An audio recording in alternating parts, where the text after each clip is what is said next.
when I was diagnosed, it's just everything just changed. My perception of life, my perception of myself, and also I just felt like, when even though I was very lucky in terms of we caught the cancer at very initial stages, it was like, it felt at that point like a death sentence. I felt like, because when you hear cancer, right, you just instantly think, this is it.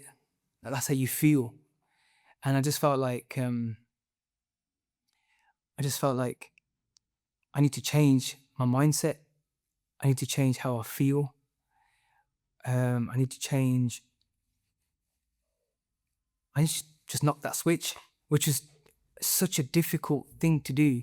Like, when my daughter was 2 years old, and it was, I remember the day we got the results of my actual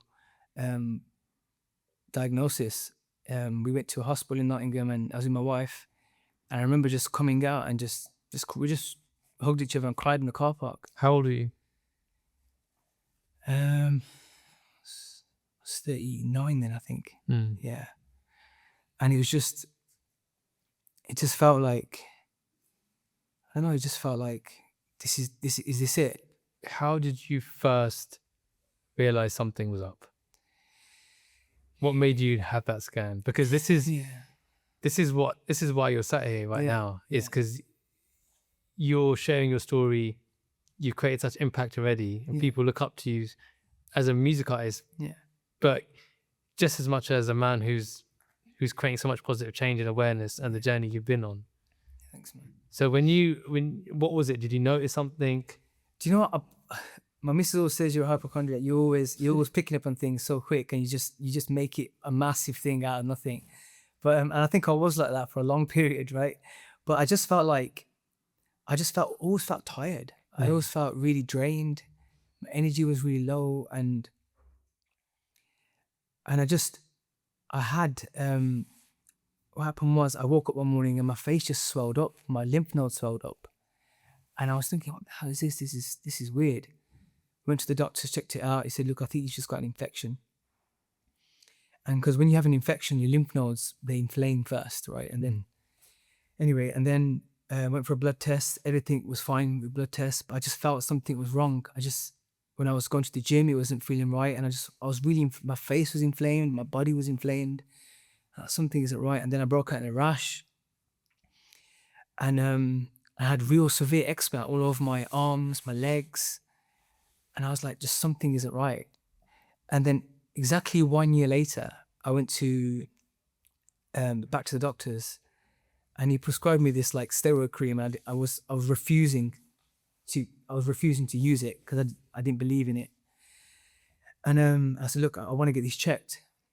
I had an ultra scan, saw something there, and then from there I did a biopsy, and then that's how we got to know I was diagnosed with Hodgkin's lymphoma. So you were sat there with your wife in the car? Yeah. Well, we sat outside the waiting area for 2 hours. Finally got in. It was a 10-minute like conversation. You've got Hodgkin's lymphoma. You've got an appointment tomorrow.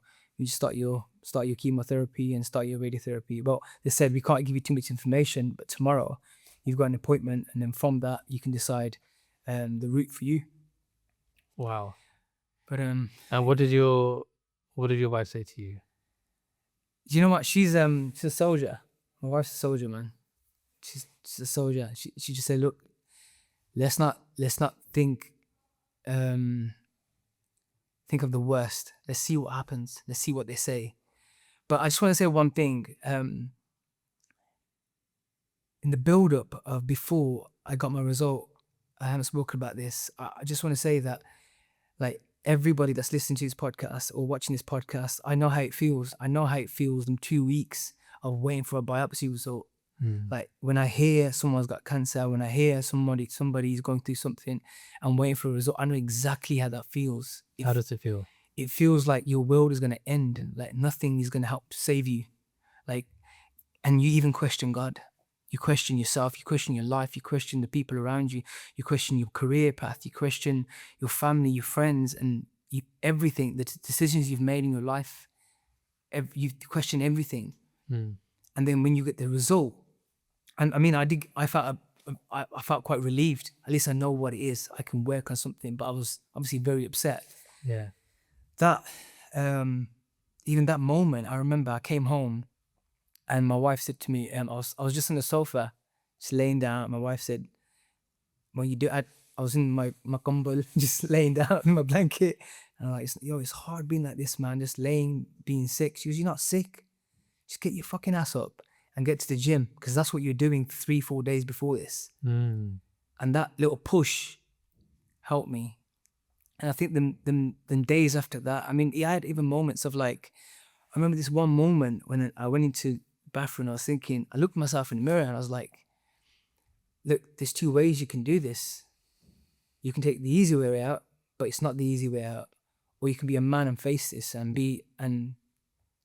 take this full on. And that was the decision. That was the moment I thought, I'm going to do this Mm. in the way I'm going to do it.